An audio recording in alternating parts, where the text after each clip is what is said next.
അമ്മേ പരിശുദ്ധ അമ്മേ, അമ്മേ പരിശുദ്ധമേ, ദൈവമാതാവേ, കൃപാസനത്തിലൂടെ ഞങ്ങളുടെ ദേശത്തിനും അമ്മ മധ്യസ്ഥം തേടി തന്ന എല്ലാ അനുഗ്രഹങ്ങൾക്കും കൃപകൾക്കും ഞങ്ങളിപ്പോൾ ഹൃദയം നിറഞ്ഞ നന്ദി പറയുന്നു. അമ്മേ പരിശുദ്ധമേ, ദൈവമാതാവേ, 2004 ഡിസംബർ 7 ഉച്ചകഴിഞ്ഞ് 2:30 കൃപാസനത്തിൽ സംഭവിച്ച അമ്മയുടെ പ്രത്യക്ഷപ്പെടലിനെ കുറിച്ച് തിരുസഭയ്ക്ക് സമർപ്പിച്ചിരിക്കുന്ന പഠനരേഖകളുടെ മേൽ സഭാത്മകമായ പഠനം ആരംഭിക്കുവാൻ ഞങ്ങൾ പ്രാർത്ഥിക്കുന്നു. അമ്മേ പരിശുദ്ധമേ, ഭൂസ്വർലോകങ്ങളുടെ രാജ്ഞിയായ അങ്ങേയ്ക്ക് ഭൗമ സംരക്ഷണത്തിനായി പ്രപഞ്ചപ്രകൃതിയെ തന്നെ തിരുസഭ പ്രതിഷ്ഠിക്കുവാൻ ഈ പ്രത്യക്ഷീകരണം വഴി ഇടയാക്കണമേ. പരിശുദ്ധമേ, ജപമാല മാതാവേ, സകല കൃപാസനം പ്രാർത്ഥനയോടും ചേർത്ത് ഞങ്ങളിപ്പോൾ പ്രാർത്ഥിക്കുന്ന ഈ കുടുംബത്തിന്റെ പ്രത്യേക നിയോഗം പറ മക്കളെ.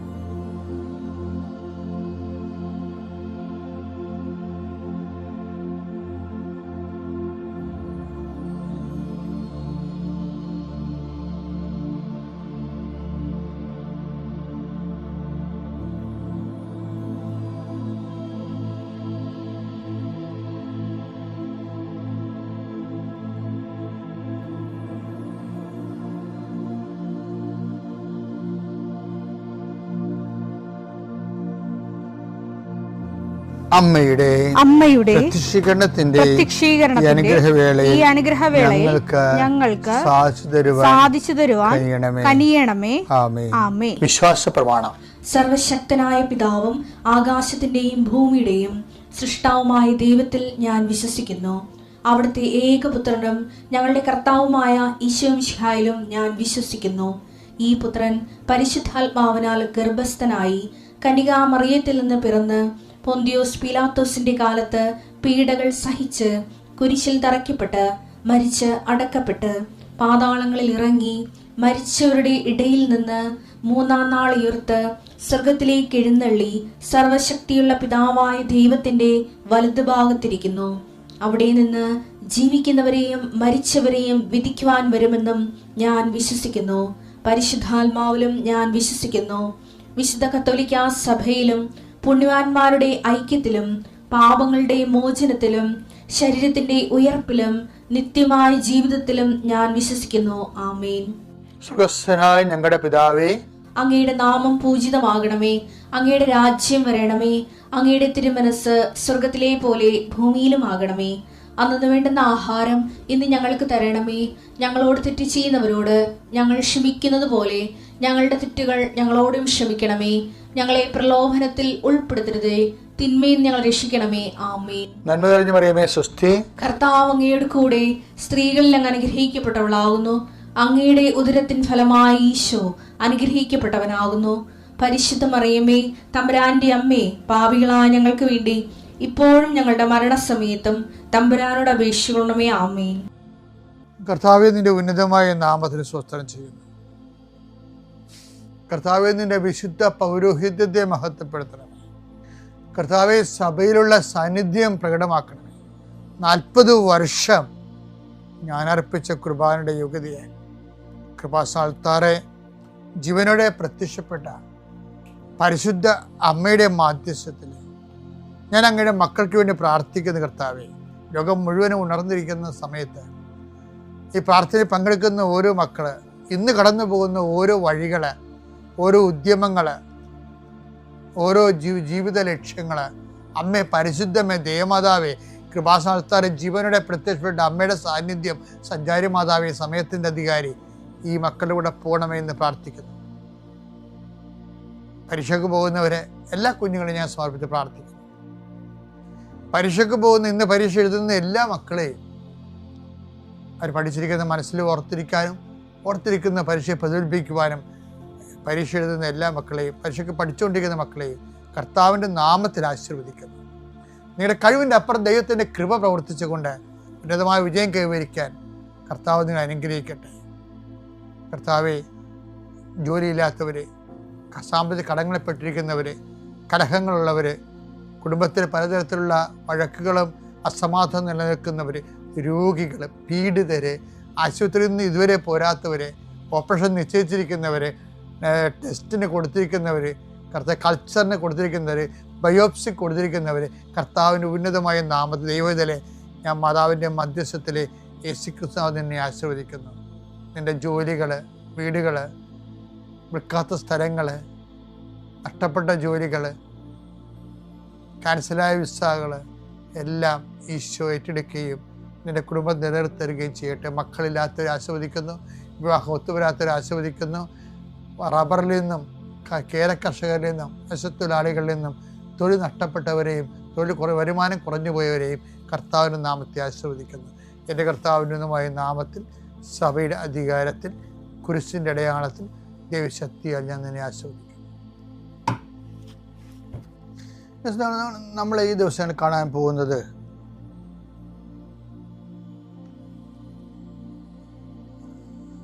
വിശ്വാസത്തെ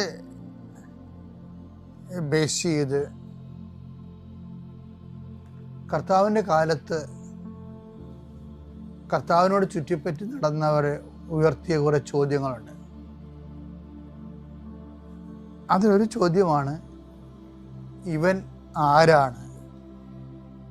കാറ്റും കടലും പോലും ഇവനെ അനുസരിക്കുന്നല്ലോ. മാർക്കോസിന്റെ സുവിശേഷം 4:41.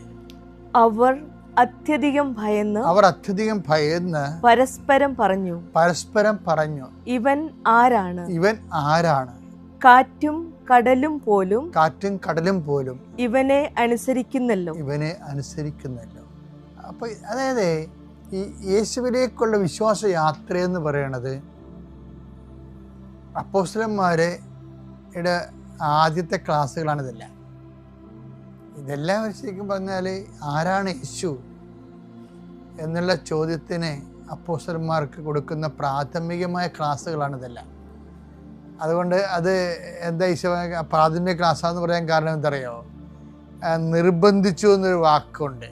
6:45 വായിച്ചേ. താൻ ജനക്കൂട്ടത്തെ പിരിച്ചുവിടുമ്പോഴേക്കും വഞ്ചിയിൽ കയറി തനിക്ക് മുൻപേ മറുകരയിലുള്ള ബെത്സയിദയിലേക്ക് പോകാൻ അവൻ ശിഷ്യന്മാരെ നിർബന്ധിച്ചു. അപ്പൊ ഈ യാത്രയില് എന്നിട്ട് ഈശോ മലമുകളിലേക്ക് പ്രാർത്ഥിക്കാൻ പോകണാണ്. ഇക്കരയില് അപ്പോസ്തലന്മാരെ അക്കരയ്ക്ക് തള്ളിവിടും. എന്നിട്ട് ഒരു രാത്രി കടലിലേക്ക് തള്ളിവിടണ കാണാം. അത് കമാൻഡാണ്. You must go by no means എന്ന് പറഞ്ഞുകൊണ്ട് ഈ രാത്രി കടലിലേക്ക് അപ്പോസ്തലന്മാരെ തള്ളിവിട്ടേറ്റും ഈശോ അവിടെ കൂടെ കയറത്തില്ല.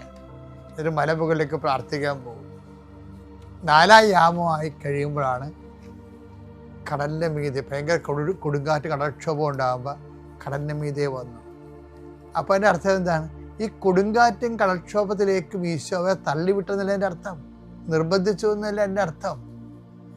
അപ്പോഴ് അവർ അവരുടെ സംഘർഷ ഭൂമിയിൽ ദൈവത്തെ കണ്ടിട്ട് പോലും അവർ പറഞ്ഞ് ഭൂതമാണെന്ന് പറഞ്ഞ് പേടിച്ചിട്ട് പകച്ചുപോയി. അപ്പോൾ ഈ പകപ്പിലൂടെ ഈശോ വീണ്ടും അവർക്ക് വിശ്വാസ ക്രമീകരണം നടത്തും. എന്താ പറയണത്? ഭൂതമല്ല, ഞാനാണെന്ന് പറയും. ഇത് ഞാനാണ്. അപ്പോഴും നമ്മൾ 6:41 പ്രശ്നം വരും. 6:40 എന്താണ്? ഇവൻ ആരാണ്?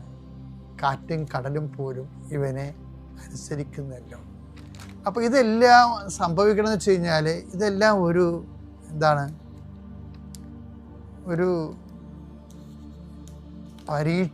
വിശ്വാസ പരീക്ഷണങ്ങളാണ്. നമ്മൾ തിയറി ആൻഡ് പ്രാക്ടിക്കൽ എന്ന് പറയല്ലേ. ഇവൻ ആരാണ് എന്നുള്ളതാണ് തിയറി. ഇവൻ ആരാണ്? ഞാൻ സൃഷ്ടികർത്താവായ ദൈവം തമ്പുരാനാണ് എന്ന്. അപ്പോൾ ഈശോ നൽകിയിട്ടുള്ള ആ സ്വയം പ്രകാശിതമായ ദൈവത്തിൻ്റെ വെളിപാടുകളിലെ പരീക്ഷണങ്ങളിലൂടെയും അതുപോലെ തന്നെ അനുഭവങ്ങളിലൂടെയൊക്കെ ഇവരെ ദൈവം പഠിപ്പിക്കുകയും. അപ്പം അനുഭവങ്ങൾ എപ്പോഴും പ്രധാനപ്പെട്ടതാണ്. ദൈവത്തെ മനസ്സിലാക്കാനും വിശ്വാസം വർദ്ധിക്കാനും അനുഭവങ്ങൾ പ്രധാനപ്പെട്ടതാണ്. ആദിമസഭയിൽ അനുഭവങ്ങൾ, ഇപ്പം കൃപാസനം ഏറ്റവും കൂടുതൽ പ്രാധാന്യം കൊടുക്കുന്നത് എന്തിനാണ്? അനുഭവങ്ങൾക്കല്ലേ. അനുഭവ സാക്ഷ്യം എന്നല്ല പറയുന്നത്. അതിൻ്റെ കാരണം അവൻ ഓരോരുത്തർക്കും ഓരോ കാലം നൽകിയെന്നില്ലേ. നടപടി പുസ്തകം 17:26 ഭൂമുഖം മുഴുവൻ വ്യാപിച്ചു വസിക്കാൻ വേണ്ടി അവിടുന്ന് ഒരുവനിൽ നിന്ന് എല്ലാ ജനപദങ്ങളെയും സൃഷ്ടിച്ചു. അവർക്ക് വിഭിന്ന കാലങ്ങളും വാസഭൂമികളും നിശ്ചയിച്ചു കൊടുത്തു. ഇത് അവർ ദൈവത്തെ അന്വേഷിക്കുന്നതിനും ഒരു പക്ഷേ അനുഭവത്തിലൂടെ അവിടുത്തെ കണ്ടെത്തുന്നതിനും വേണ്ടിയാണ്. എന്ത് വിഷയം മനസ്സിലായില്ലേ? അപ്പം അനുഭവം ഒരു പ്രശ്നമാണ്. ഈ ഇരുട്ട് കടലിലേക്ക് ഇവരെ തള്ളിയിടുന്നത്, നിർബന്ധിക്കുന്നത് ഒരു അനുഭവം ഉണ്ടാകാൻ വേണ്ടിയാണ് ക്രിസ്തുവിനെ. അപ്പം നമ്മളെപ്പോഴും ഓർത്തേക്കണം, നമ്മുടെ കടങ്ങളും അല്ലെങ്കിൽ മക്കള് തോന്നിവാസങ്ങളിലൊക്കെ പോകുമ്പോഴും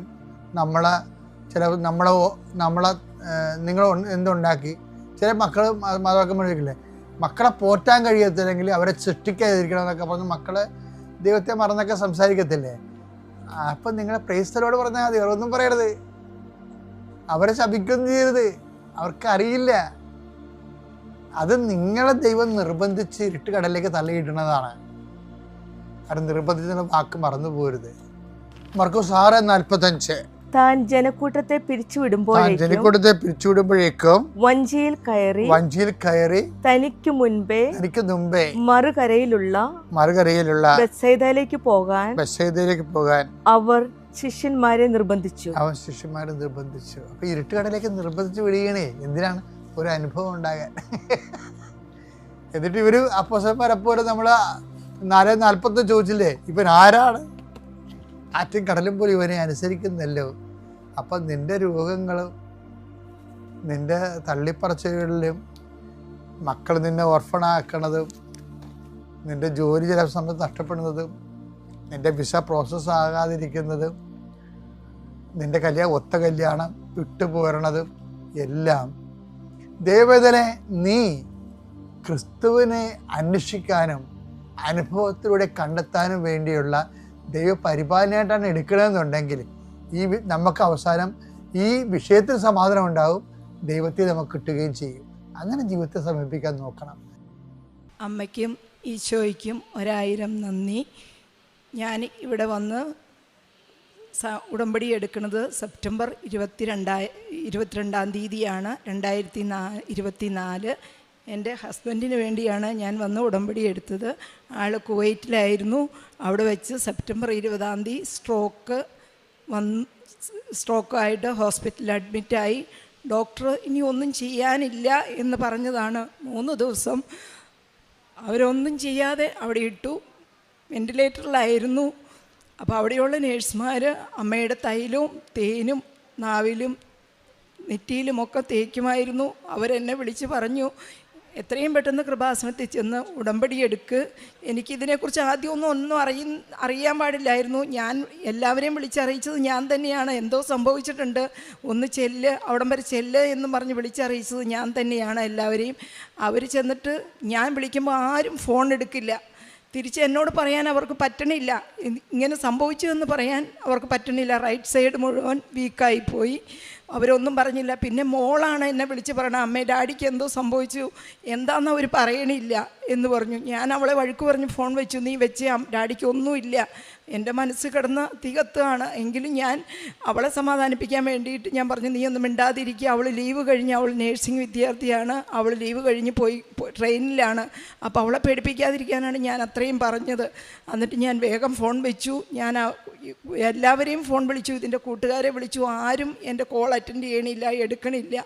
ഞാൻ നൊലോളിച്ചു, മാതാവിനോട് പ്രാർത്ഥിച്ചു, ജപമാല ചൊല്ലി വീട്ടിലിരുന്നു. പിറ്റേ ദിവസം ഞാൻ എഴുന്നേറ്റ് പള്ളിയിൽ പോയി മാതാവിൻ്റെ അടുത്ത് പോയി പ്രാർത്ഥിച്ചു. 22-ാം തീയതി അവരവിടെ നിന്ന് വിളിച്ച് പറഞ്ഞു എത്രയും പെട്ടെന്ന് എൻ്റെ ബ്രദറാണ് എന്നെ ഇവിടെ കൊണ്ടുവന്നത്. അവനിവിടെ വന്ന് എന്നോട് പറഞ്ഞു നീ ഉടമ്പടി എടുക്കാൻ പറഞ്ഞു. ഞാൻ സെപ്റ്റംബർ 22-ാം തീയതി ഇവിടെ വന്ന് ഉടമ്പടി എടുത്തു. നൊലോളിച്ച് ആണ് ഞാനിവിടെ വന്നത്.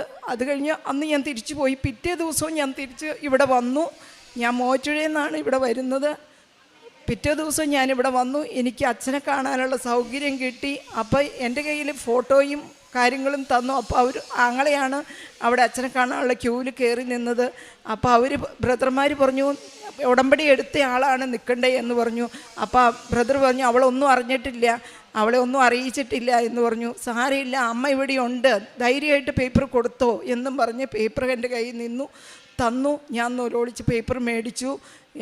അച്ഛനെ എനിക്ക് വന്ന് കണ്ടു. അച്ഛൻ ഈ പേപ്പർ കൈ കൊണ്ട് തൊട്ട് പ്രാർത്ഥിച്ച, അമ്മയോട് തൊട്ട് പ്രാർത്ഥിച്ച ആ നിമിഷം 3-ാം ദിവസം ഒന്നും ചെയ്യാനില്ല എന്ന് പറഞ്ഞതാണ്.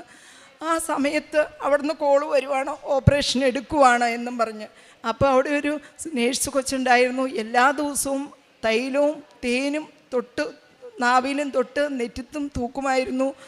ആ കൊച്ച് ഡോക്ടർ അറിയാതെ കയ്യിൽ ബാൻഡേജിൻ്റെ ഉള്ളിൽ മാതാവിൻ്റെ കാശുരൂപം കയ്യിൽ വെച്ച് കെട്ടി ഓപ്പറേഷന് കയറ്റി.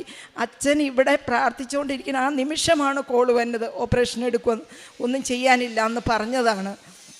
അങ്ങനെ പിറ്റേ ദിവസം അവർ പറഞ്ഞു ഒന്ന് പ്രതീക്ഷിക്കേണ്ട, തലയുടെ ഒരു ഭാഗം എടുത്ത് മാറ്റി അവർ ഫ്രീസറിൽ വെച്ചു. അതിൻ്റെ ആവശ്യം വരില്ല എന്നാണ് അവർ പറഞ്ഞത്. എങ്കിൽ തലയോട്ടിയുടെ ഒരു ഭാഗം എടുത്ത് വെച്ചു, ആവശ്യം വരില്ല, അവർ ഫ്രീസറിൽ എടുത്ത് വെച്ചു. എന്നിട്ട് പിറ്റേ ദിവസം ആയപ്പോഴത്തേക്കും മാറ്റങ്ങൾ സംഭവിച്ചു തുടങ്ങി. പ്രാർത്ഥനയിലായിരുന്നു, ജപമാല. അവിടെയും ജപമാലയുടെ 3 ഗ്രൂപ്പുകളുണ്ടായിരുന്നു. അവരാരെയും അറിയില്ല എങ്കിൽ പോലും നേഴ്സ് പിള്ളേർ എല്ലാവരും ജപമാലയിൽ മുറുകെ പിടിച്ച് അവരെന്നോടും പ്രാർത്ഥിക്കാൻ പറഞ്ഞ് തൈലവും പൂശി കൊടുത്ത് എല്ലാം ചെയ്തു. ആൾക്ക് മാറ്റം വന്നു. അങ്ങനെ ഒരു 6 മണിക്കൂർ കസേരയിൽ ഇരുന്ന് കാണിച്ചാലാണ് അവർ നാട്ടിലേക്ക് വിടൂ എന്ന് ഡോക്ടർമാർ പറഞ്ഞു. അങ്ങനെ അതിനുള്ള ശ്രമമായി, പിന്നെ പ്രാർത്ഥനയായി. അങ്ങനെ ഒരു 5 ആഴ്ച ഞാനിവിടെ അടുപ്പിച്ച് വന്നു. എല്ലാ ശനിയാഴ്ചയും ഞാനിവിടെ വരുമായിരുന്നു. ജപമാല ചൊല്ലി പ്രാർത്ഥിച്ചുകൊണ്ടിരുന്നു. ഒരു കുഴപ്പം കൂടാതെ ഡിസംബർ 3-ാം തീയതി ആസ്റ്ററിലേക്ക് കൊണ്ടുവന്നു. കൊണ്ടുവന്ന ആ നിമിഷം തുടങ്ങി അവിടുത്തെ അച്ഛന്മാരും നേഴ്സുമാരും കൊന്ത അവർ നിർത്തിയിട്ടില്ല. ആസ്റ്ററിൽ എത്തണ വരെ ഫ്ലൈറ്റ് നെടുമ്പാശ്ശേരിയിൽ ഇറങ്ങി ആംബുലൻസിൽ കയറി ആശുപത്രിയിൽ എത്തണ വരെ അവർ ജപമാല നിർത്തിയിട്ടില്ല. അവിടെ ഒരു കുഴപ്പം കൂടാതെ എത്തി. 6-ാം തീയതി അടുത്ത ഓപ്പറേഷൻ. ഫ്ലാപ്പ് തിരിച്ചു വെക്കാൻ പറ്റുമോ ഇല്ലയെന്ന് അറിയില്ലായിരുന്നു. ഇത്രയും നാളായി. അത് എന്തെങ്കിലും ഒരു ശകലം കേട് പറ്റിയാലും നമ്മൾ വേറെ അന്വേഷിക്കേണ്ട വരും, നോക്കണ്ട. അതിനൊന്നും ഒരു തടസ്സവും അമ്മ മാതാവ് വരുത്തിയില്ല. എല്ലാം അങ്ങനെ തന്നെ വെക്കാൻ സാധിച്ചു, ഒരു കുഴപ്പവും കൂടാതെ. ഞാൻ ഇത്രയും പ്രാർത്ഥിച്ചോളൂ. ഞാനിവിടെ നിന്ന് നടത്തിയാണ് വിട്ടത്. എനിക്കിവിടെ തിരിച്ച് നടന്ന് തന്നെ വന്ന അമ്മ എനിക്ക് കൊണ്ടു തന്നെ. എനിക്ക് തന്നെ ഒന്നിനും ഒരു കഴിവില്ല. എൻ്റെ മക്കൾ 2 പേരും പഠിക്കണു നേഴ്സിങ്. ഒരു കുഴപ്പവും കൂടാതെ പഠിപ്പിച്ചുകൊണ്ടിരുന്ന മനുഷ്യനാണ്. പെട്ടെന്നാണ് ഇങ്ങനെ വന്നത്. എന്ത് ചെയ്യണമെന്നറിയാൻ പാടില്ല. മാതാവിനെ മുറുകെ പിടിച്ചു കൊന്ത ചൊല്ലി ഇവിടെ വന്ന് 5 ആഴ്ചയോളം പ്രാർത്ഥിച്ചു. ഇവിടെ വന്ന ശേഷം എല്ലാ ദിവസവും നേർച്ച വസ്തുക്കളും ഞാൻ തൂക്കും. എല്ലാം നാവിൽ തേൻ പുരട്ടി കൊടുത്തു എല്ലാം. അത് കഴിഞ്ഞ് ഡിസംബർ 28-ാം തീയതി ആശുപത്രിയിൽ നിന്ന് ഡിസ്ചാർജ് ചെയ്തു. അത് കഴിഞ്ഞ് ഞാൻ പ്രാർത്ഥിച്ചായിരുന്നു. ഞാൻ പുറത്തെങ്ങും കൊണ്ടുപോകില്ല. അമ്മയുടെ അടുത്ത് കൊണ്ടുവന്ന ശേഷമാണ് ഞാൻ എവിടെയും പുറത്തേക്ക് ഞാൻ ഇറക്കുള്ളൂ. എനിക്ക് അങ്ങനെ ഈ 5-ാം മാസം 25 5-ാം മാസത്തിൽ ഇവിടെ വന്ന് എനിക്ക് അച്ഛനെ കാണാനുള്ള സൗകര്യം കിട്ടി. ഞാൻ ആളെ ഇവിടെ കൊണ്ടുവന്നു. അച്ഛനെ കാണാൻ സൗകര്യം കിട്ടി. ഞാൻ കാണിച്ചു, പ്രാർത്ഥിച്ചു, ഞാൻ തിരിച്ചു പോയി. ഇപ്പോഴും ഞാൻ പ്രാർത്ഥനയും തൈലവും പൂശി പ്രാർത്ഥനയായിട്ട് ഇരിക്കുന്നു. 2 പ്രാവശ്യം ഇതിനും ഇടയ്ക്ക് ഒന്ന് വീണു. അപ്പോഴും എനിക്ക് വേറെ ഒന്നും തോന്നിയില്ല. ഞാൻ മാതാവിൻ്റെ തൈലെടുത്താണ് ഞാൻ പരട്ടിയത്. ഒരു കുഴപ്പം ഉണ്ടായില്ല. ആശുപത്രി ചെന്നപ്പോഴും ഞാൻ പ്രാർത്ഥിച്ചു, അമ്മയെ ഒന്നും വരുത്തല്ലേ. എപ്പം ഞാൻ പോയാലും പ്രാർത്ഥിച്ച് ഞാൻ തൈലം പൂശി പോവും, ഒരാപത്തും വരുത്തല്ലേ, കയ്യിൽ കാശുരൂപം കൈ പിടിക്കും. അപ്പോഴൊക്കെ എന്നെ ഓരോ കാര്യത്തിലും രക്ഷിച്ച് തന്നെ വിട്ടുകൊണ്ടിരുന്നു. ഇപ്പോഴും കൈ പിടിച്ചുകൊണ്ടിരിക്കുന്നു. ഈശോയ്ക്കും അമ്മയ്ക്കും നന്ദി. സംസാരിക്കാനുള്ള കഴിവിനാണ് പറ്റിയത്. എങ്കിലും ഇപ്പോൾ കൊന്ത ചെല്ലുമ്പോൾ സ്വർഗസ്നായ പിതാവും ഞാൻ ചെല്ലും. 10 നന്മ നിറഞ്ഞ പറയും ആള് ചെല്ലും. ഇപ്പം സംസാരിക്കാൻ പറ്റില്ല എന്നായിരുന്നു പറഞ്ഞുകൊണ്ടിരുന്നത്. പക്ഷേ എല്ലാം ഇപ്പം നേരത്തെക്കാളും മാറ്റങ്ങൾ വന്നുകൊണ്ടിരിക്കുന്നു. ഇപ്പോഴും പ്രാർത്ഥനയിലാണ്, ജപമാല ചൊല്ലി പ്രാർത്ഥിച്ചുകൊണ്ടിരിക്കുന്നു. പറ്റുന്ന രീതിയിലെല്ലാം ഞാൻ സമയം കിട്ടപ്പെടുന്ന എല്ലാം എനിക്ക് വരാൻ പറ്റുന്ന അവസ്ഥയിൽ ഞാൻ ഇവിടെ വരുന്നു, പ്രാർത്ഥിക്കുന്നു. ഞാൻ കാരുണ്യ പ്രവർത്തികളായിട്ട് എനിക്ക് പുറത്ത് ആളെ ഇട്ടിട്ട് എങ്ങും പോകാൻ പറ്റിയില്ല എങ്കിലും ഞാൻ മരുന്നിനും കാര്യങ്ങൾക്കൊക്കെ പോകുമ്പോൾ ഞാൻ ഭക്ഷണം ഉണ്ടാക്കിക്കൊണ്ട് പോകും ഇടയ്ക്ക്. അപ്പോൾ ഞാൻ ഭക്ഷണം കഴിക്കാതിരിക്കുന്ന ആൾക്കാർക്ക് ഭക്ഷണം കൊടുക്കാനായിട്ട് ഞാൻ വണ്ടിയിൽ നിന്ന് ഇറങ്ങിപ്പോവും. അതുപോലെ ഞാൻ ഇവിടുന്ന് പത്രം വാങ്ങിക്കൊണ്ട് പോയാൽ എനിക്ക് ഒരിക്കലും വീട്ടിലേക്ക് എത്തിക്കാൻ സാധിച്ചിട്ടില്ല. കാരണം ഞാൻ വഴിയിലിറങ്ങി വഴി നീളെ എല്ലാവർക്കും കൊടുത്തേ ഞാൻ പോകാറുള്ളൂ. വീട്ടിൽ ചെല്ലുമ്പോഴത്തേക്ക് എനിക്ക് എൻ്റെ കയ്യിലുണ്ടാവില്ല പത്രം. അത്രയും ഞാൻ എല്ലാവർക്കും ഞാൻ പോണ വഴിക്ക് ഓട്ടോറിക്ഷ സ്റ്റാൻഡിലും എല്ലാ സ്ഥലങ്ങളിലും ഞാൻ പത്രം കൊടുത്താണ് ഞാൻ പോകുന്നത്. മാതാവ് ഇപ്പോഴും കൈ പിടിച്ചുകൊണ്ടിരിക്കുക എന്നെ ഓരോ കാര്യത്തിലും. നമുക്ക് ചെയ്യാൻ പറ്റുക എൻ്റെ മക്കളുടെ പഠിത്തം എല്ലാം ഈശോ മാതാവ് ഇപ്പോഴും കാത്ത് സംരക്ഷിച്ചുകൊണ്ടിരിക്കുന്നു. ജീവിതത്തിൽ ഞങ്ങളുടെ ജീവിതത്തിൽ പ്രാർത്ഥനയ്ക്ക് മുൻതൂക്കം കൊടുക്കാൻ എനിക്ക് സാധിച്ചു. പ്രാർത്ഥനയിലാണ് ഞങ്ങളെപ്പോഴും ജപമാല ചൊല്ലി ഞങ്ങൾ പ്രാർത്ഥിക്കും. അതുപോലെ അച്ഛൻ്റെ ചൊവ്വാഴ്ചയുള്ള ധ്യാനം, രാവിലെയുള്ള ഡെയിലി ബ്രെഡ് എല്ലാം ഞാൻ പ്രാർത്ഥനയിൽ ഉണ്ട്. എപ്പോഴും ഞാൻ മൊബൈലിലാണെങ്കിലും ഞാൻ കൊന്ത വെച്ച് ചൊല്ലി പ്രാർത്ഥിച്ചുകൊണ്ടിരിക്കുന്നു. അമ്മയ്ക്ക് നന്ദി പറയുന്നു. അതുപോലെ 65 വർഷമായിട്ട് ഞങ്ങൾക്ക് പട്ടയം കിട്ടാതിരുന്ന ഒരു സ്ഥലത്തിന് ഞങ്ങൾക്ക് പട്ടയം കിട്ടാനുള്ള അനുഗ്രഹം എല്ലാം അമ്മ മാതാവ് ഒരുക്കി തന്നു. ഓരോ തടസ്സങ്ങൾ വന്നപ്പോഴും ഞാൻ കാശുരവും കയ്യിൽ വെച്ച് പോയി. എനിക്ക് അതെല്ലാം മാറ്റി ഒരു പ്രശ്നവും കൂടാതെ 1 വർഷം കൊണ്ട് ഞാൻ അപേക്ഷ കൊടുത്തത് 65 വർഷമായിട്ട് കിട്ടാതിരുന്നത് എല്ലാം എനിക്ക് ശരിയാക്കി അമ്മ തന്നു. നിമിഷം നിൽക്കാൻ അനുവദിച്ച എൻ്റെ ഈശോയ്ക്കും പ്രത്യക്ഷീകരണത്തിൻ്റെ സാക്ഷിയായ പരിശുദ്ധ അമ്മയ്ക്കും 1000 നന്ദി. എൻ്റെ പേര് സിനു. ഞാൻ തോട്ടക്കര ഇടവകയിൽ നിന്നും വരുന്നു, മൂവാറ്റുപുഴ. ഞാൻ 2024 മാർച്ചിലാണ് ആദ്യമായിട്ട് കൃപാസനത്തിൽ വരുന്നത്. ഞാൻ കൃപാസനത്തിൽ വന്ന് പ്രാർത്ഥിച്ച് തിരിച്ചു പോകാൻ വേണ്ടി വന്ന ആളാണ്. ഞാൻ എൻ്റെ ഒരു കൂട്ടുകാരിയുടെ കൂട്ടത്തിലാണ് ആദ്യമായിട്ട് കൃപാസനത്തിൽ വരുന്നത്. അവർ ഉടമ്പടി എടുക്കാനായിട്ട് മേഖലയിലേക്ക് പോയി. ഞാൻ താഴെ പ്രാർത്ഥിച്ചു. പ്രാർത്ഥനയൊക്കെ കഴിഞ്ഞ് അവിടെ ആ സൈഡിലൊരു ലൈൻ കണ്ടു. ഞാനും ആ ലൈനിൽ കയറി നിന്നു. അപ്പോൾ അച്ഛൻ അവിടെ ബ്ലെസ് ചെയ്യുന്നുണ്ട്. അപ്പോൾ അവിടെ വന്നു കഴിഞ്ഞപ്പം എന്നോട് ഒരു കപ്പൂജി അച്ഛനാണ്. അച്ഛൻ എന്നോട് ചോദിച്ചു, മോളെ നിനക്ക് എന്താണ് പറയാനുള്ളത്, നിനക്ക് എന്താ ആഗ്രഹമാണെന്ന്. അപ്പോൾ ഞാൻ അച്ഛനോട് പറഞ്ഞു, അച്ഛാ എൻ്റെ ഒരു കൂട്ടുകാരി UK-യിലുണ്ട്, അപ്പം അവളുടെ കൂടെ പോകാൻ വേണ്ടിയിട്ടാണ് ഞാൻ നോക്കുന്നതെന്ന് പറഞ്ഞു. അപ്പോൾ അച്ഛൻ എന്നോട് ചോദിച്ചു, നീ ഉടമ്പടി എടുത്തോ? അപ്പോൾ ഞാൻ പറഞ്ഞു, ഇല്ല അച്ഛാ, ഞാൻ ഉടമ്പടി എടുത്തില്ല എന്ന് പറഞ്ഞു. നീ ഉടമ്പടി എടുത്തില്ല എങ്കിൽ ഇതിലെ കറങ്ങി നടക്കത്തേ ഉള്ളൂ, നിനക്ക് പോകാൻ സാധിക്കില്ല എന്ന് പറഞ്ഞു. അപ്പോൾ ഞാൻ അച്ഛൻ ബ്ലെസ് ചെയ്ത് കൂടെ മാറി നിന്ന് ഈശോയോട് പ്രാർത്ഥിച്ചു, ഈശോയെ എനിക്ക് ഉടമ്പടി എടുക്കണമെന്ന് പേടിയാണ് ശരിക്കും. അത് തുടർന്നുകൊണ്ട് പോകാൻ സാധിക്കുമോ, ഇനി വരാൻ പറ്റുമോ എന്നൊന്നും എനിക്കറിയില്ല. അതുകൊണ്ട് ഞാൻ ഉടമ്പടി എടുക്കാതെ തന്നെ എൻ്റെ അമ്മയ്ക്ക് എൻ്റെ അവസ്ഥകളെല്ലാം അറിയാമല്ലോ, അവിടുന്ന് എനിക്ക് എല്ലാ കാര്യങ്ങളും നടത്തി തരണമെന്ന് പറഞ്ഞ് പ്രാർത്ഥിച്ച് ഞാൻ ഇവിടുന്ന് പുസ്തകവും മേടിച്ചു, തിരിയും മേടിച്ചു, വീട്ടിൽ പോയി പ്രാർത്ഥിച്ചു.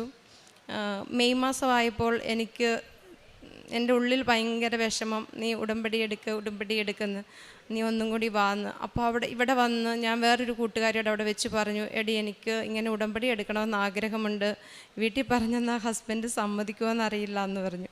അപ്പോൾ അവൾ പറഞ്ഞു, എന്നാൽ ഞാനും പോരാം, നമുക്ക് 2 പേർക്കും കൂടെ പോകാമെന്ന് പറഞ്ഞു. അപ്പോൾ ഞാൻ വീട്ടിൽ വന്ന് ഹസ്ബൻഡിനോട് പറഞ്ഞു, എൻ്റെ കൂട്ടുകാരിയും പോരുന്നുണ്ട്, ഞാൻ പൊയ്ക്കോട്ടെ എന്ന് ചോദിച്ചു. അപ്പോൾ പുള്ളി പ്രത്യേകിച്ച് ചെയ്തിട്ടൊന്നും പറഞ്ഞില്ല. അങ്ങനെ ഞാൻ ആദ്യമായിട്ട് 2024 മെയ് മാസം 24-ാം തീയതി ആദ്യമായിട്ട് ഉടമ്പടി എടുത്തു, പ്രാർത്ഥിച്ചു. ഒരു ഓഗസ്റ്റ് ജൂലൈ ഒക്കെ ആയപ്പോൾ എന്നോടൊരു ഏജൻറ്റ് പറഞ്ഞു, സിനു ഇറ്റലിക്ക് പോകാനായിട്ട് ഒരു വേക്കൻസി ഉണ്ട്, സിനു പോകുന്നുണ്ടോ എന്ന് ചോദിച്ചു. അപ്പോൾ ഞാൻ പറഞ്ഞു, കുഴപ്പമില്ല, വെച്ച് നോക്ക്, കിട്ടുവാണെങ്കിൽ പോകാമെന്ന് പറഞ്ഞു. അങ്ങനെ അത് വെച്ചു പ്രാർത്ഥിച്ച് ഞാൻ കിട്ടുമെന്നുള്ള പ്രതീക്ഷയിൽ ഞാനിങ്ങനെ ഇരിക്കുന്നു. അപ്പം ഇൻ്റർവ്യൂ ഒക്കെ അറ്റൻഡ് ചെയ്തു, കിട്ടിയില്ല. അപ്പം ഞാൻ പിന്നെ ഉടമ്പടി പുതുക്കി ഈശോയോട് പ്രാർത്ഥിച്ചു. അത് കഴിഞ്ഞ് പിന്നെ മാർച്ചിൽ ആണ് ഞാൻ ഉടമ്പടി എടുത്ത് പ്രാർത്ഥിച്ച് ഇരിക്കുമ്പോൾ എന്നെ ചേച്ചി വിളിച്ചു. എൻ്റെ ചേച്ചി വിളിച്ചിട്ട് പറഞ്ഞു, സിനു ഇസ്രായേലിന് പോകാനായിട്ട് ഒരു ചാൻസ് ഉണ്ട്, നീ പോകുന്നുണ്ടോ എന്ന് ചോദിച്ചു. അപ്പോൾ ഞാൻ പറഞ്ഞു, ചേച്ചി ഇസ്രായേലിന് പോകാൻ എന്നെക്കൊണ്ട് സാധിക്കില്ല, കാരണം അത്രയും എമൗണ്ട് എന്നെക്കൊണ്ട് എന്താണെങ്കിലും സാധിക്കില്ല ചേച്ചി എന്ന് പറഞ്ഞു. അപ്പോൾ ചേച്ചി പറഞ്ഞു, നീ ഒന്ന് ശ്രമിച്ച് നോക്ക്, ആ ചേച്ചി ലീവിൽ വന്നിട്ടുണ്ട്, നീ ഒന്ന് വീട്ടിൽ പോയി കണ്ടു നോക്കെന്ന് പറഞ്ഞു. അപ്പോൾ ഞാൻ പറഞ്ഞു, നീ ചേച്ചീനെ വിഷമിപ്പിക്കണ്ടെന്ന് കരുതി, രാത്രിയല്ലേ, ഒറ്റയടിക്ക് അങ്ങനെ ചേച്ചിയോട് പറഞ്ഞു. ചേച്ചി എന്ത് വിചാരിക്കുമെന്ന് വിചാരിച്ച് ഞാൻ പറഞ്ഞു, ഓക്കെ ചേച്ചി, രാവിലെ അൻഷിയേട്ടനോട് സംസാരിച്ചിട്ട് പറയാമെന്ന് പറഞ്ഞു. അങ്ങനെ രാവിലെ ഞാൻ അൻഷിയേട്ടനോട്, ഹസ്ബൻഡിനോട് സംസാരിച്ച് കഴിഞ്ഞപ്പം പുള്ളി എന്നാൽ പോയി കണ്ടു നോക്കുക എന്ന് പറഞ്ഞു. അങ്ങനെ ഞാൻ അവിടെ പോയി ചേച്ചീനെ കണ്ടു. ചേച്ചി എന്നോട് കാര്യങ്ങളൊക്കെ പറഞ്ഞു, ഇങ്ങനെ ഒരു ഇൻ്റർവ്യൂ ഉണ്ട്, ഇൻ്റർവ്യൂ പാസ്സായി കഴിഞ്ഞ് കഴിഞ്ഞാലേ സെലക്ഷൻ ആവുള്ളൂ എന്ന് പറഞ്ഞു. അങ്ങനെ ഞാൻ ഓക്കെ ഒക്കെ പറഞ്ഞു. ജൂണിൽ അവർ എന്നെ വിളിച്ചു, ഏജൻസിയിൽ നിന്ന് വിളിച്ച് കഴിഞ്ഞപ്പോൾ ഞാൻ ആദ്യത്തെ ഇൻ്റർവ്യൂവിൽ തോറ്റുപോയി. ഞാൻ മുറി അടച്ചിരുന്ന് കരഞ്ഞു. അപ്പോൾ എൻ്റെ മോൾ എന്നോട് വന്ന് പറഞ്ഞു, അമ്മ എന്തിനാ വിഷമിച്ചായിരുന്നു, നമ്മ പൈസയൊന്നും കൊടുത്തില്ലല്ലോ, ഒരു ഇൻ്റർവ്യൂ അറ്റൻഡ് ചെയ്തല്ലേ, അത് ഫെയിലായിപ്പോയാൽ അമ്മ ഇത്രമാത്രം കരയാൻ തന്നെ ഇരിക്കുന്നത്, അമ്മ പ്രാർത്ഥിക്കുന്നത് ഈശോയോടല്ലേ, ഈശോ അമ്മയ്ക്ക് തരാനുള്ളതാണെങ്കിൽ തരും, അമ്മ കരയുമൊന്നും വേണ്ടെന്ന് പറഞ്ഞു. അപ്പം ഞാൻ കുറച്ച് നേരം കൂടി ഇരുന്ന് മുട്ടേ നിന്ന് കരഞ്ഞ് പ്രാർത്ഥിച്ചു. എഴുന്നേറ്റ് അവിടെ പ്രാർത്ഥിച്ചുകൊണ്ടിരിക്കുമ്പോൾ തന്നെ എന്നെ എൻ്റെ ചേച്ചി വിളിച്ചു, എടി നിനക്ക് ആ ഏജൻസിയിൽ കിട്ടത്തില്ല, ഇല്ല, അതുകൊണ്ട് ഞാൻ വേറൊരു ചേച്ചിയുടെ നമ്പർ തരാം, അപ്പോൾ നീ ആ ചേച്ചീനെ ഒന്ന് വിളിച്ച് നോക്ക്, വേറെ ഏജൻസിക്ക് വെച്ച് നോക്കാമെന്ന് പറഞ്ഞു. അങ്ങനെ ഞാൻ ഓക്കെ എന്ന് പറഞ്ഞു. നിനക്ക് ധൈര്യമുണ്ടാവും എന്ന് ചോദിച്ചു. ഞാൻ പറഞ്ഞാൽ കുഴപ്പമില്ല, എനിക്ക് ധൈര്യമുണ്ടെന്ന് പറഞ്ഞു. നീ കരച്ചിൽ നിർത്തുമെന്ന് പറഞ്ഞു. അങ്ങനെ അരമണിക്കൂർ കഴിഞ്ഞപ്പോൾ എന്നെ വേറെ ഒരു ചേച്ചി വിളിച്ചു, സിന്ധു എന്ന് പറഞ്ഞ ചേച്ചി വിളിച്ചു.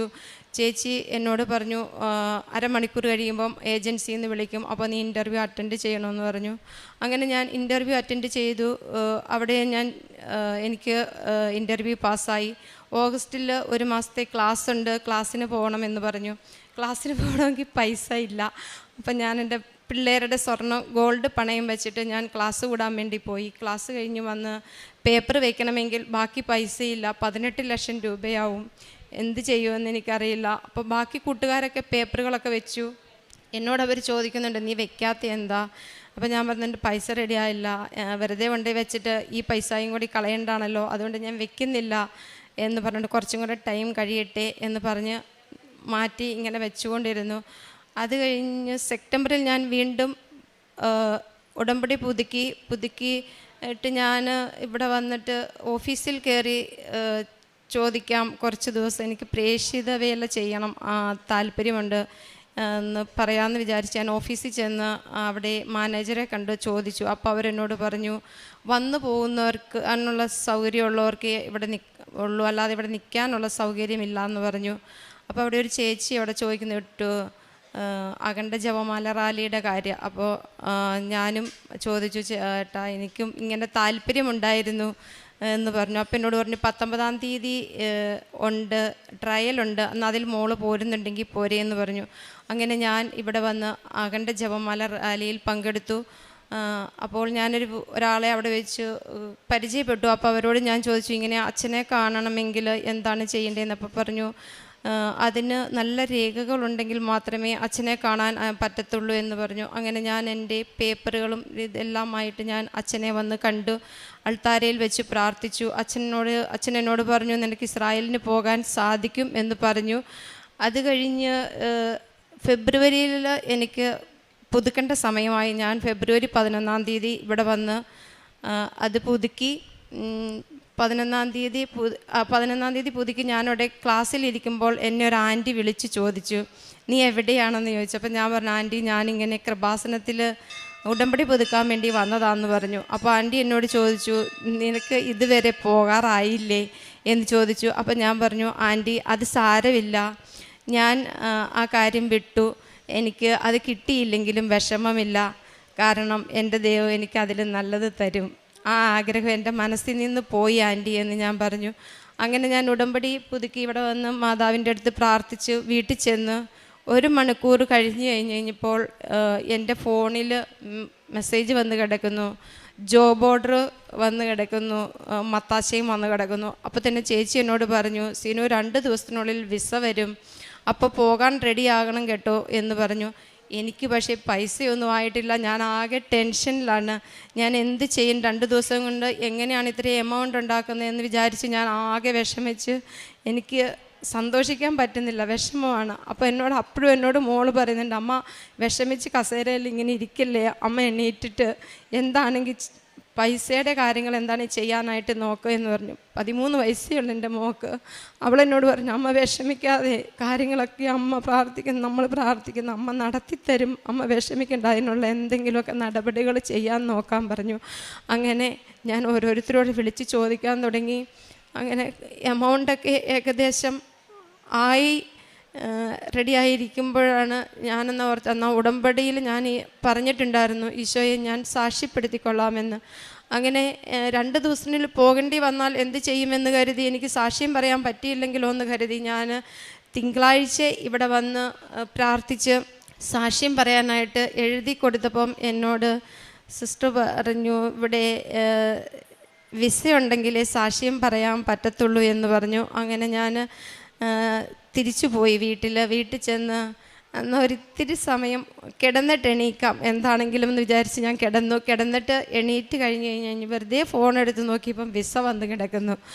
ഞാൻ വിഷമിച്ചു. ഇനി എന്ത് ചെയ്യും എൻ്റെ ഈശ്വര, പോകാൻ പൈസ കയ്യിലേക്ക് എത്തിയിട്ടില്ല, എന്ത് ചെയ്യും? 2 ദിവസത്തിനുള്ളിൽ പോകണം. അപ്പോൾ തന്നെ എന്നെ ഏജൻറ്റ് ചേച്ചി വിളിച്ചു പറഞ്ഞു, സിനു 2 ദിവസമേ ഉള്ളൂ, നീ കയറി നാളെ പോകൂലേ എന്ന് ചോദിച്ചു. അപ്പോൾ ഞാൻ പറഞ്ഞു, എൻ്റെ ചേച്ചി നാളെ പോകാൻ എന്നെക്കൊണ്ട് സാധിക്കില്ല, എൻ്റെ കാര്യങ്ങളൊന്നും ആയിട്ടില്ല ചേച്ചി, എനിക്ക് 2 ദിവസം കൂടി സമയം തരണമെന്ന് പറഞ്ഞു.